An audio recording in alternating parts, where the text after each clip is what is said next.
các anh chị. Thì như chúng ta đã biết, hình vuông và hình tròn tượng trưng cho đất và trời. Mỗi chúng ta sống ở trên trái đất này luôn cần đến trời và đất.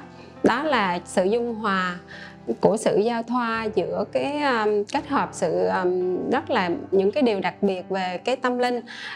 Ngay cả những cái cành cây, hoa lá, cỏ cũng cần đất để đất mẹ để nuôi sống cây lớn lên, và trời cũng tạo ra những cái ánh nắng hoặc là tạo những giọt mưa để cho cây sinh trưởng và phát triển.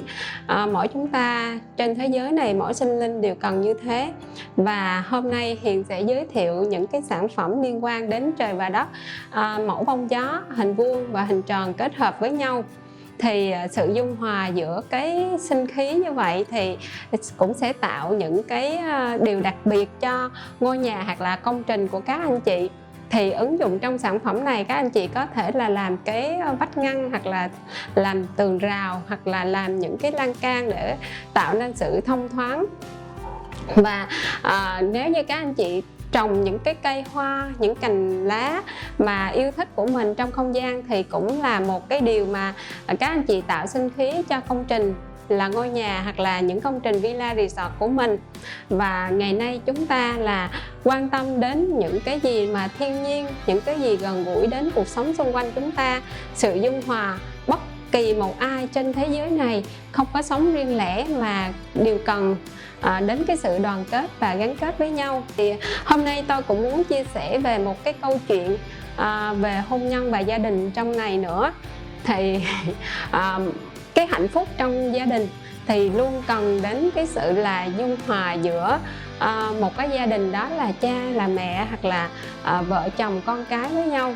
Thì khi mà vợ chồng, người vợ hoặc người chồng thấu hiểu đến những cái thành viên trong gia đình, hoặc là người chồng cũng có sự thấu hiểu với nhau, biết lắng nghe hơn, thì một gia đình cũng sẽ trở nên hạnh phúc hơn.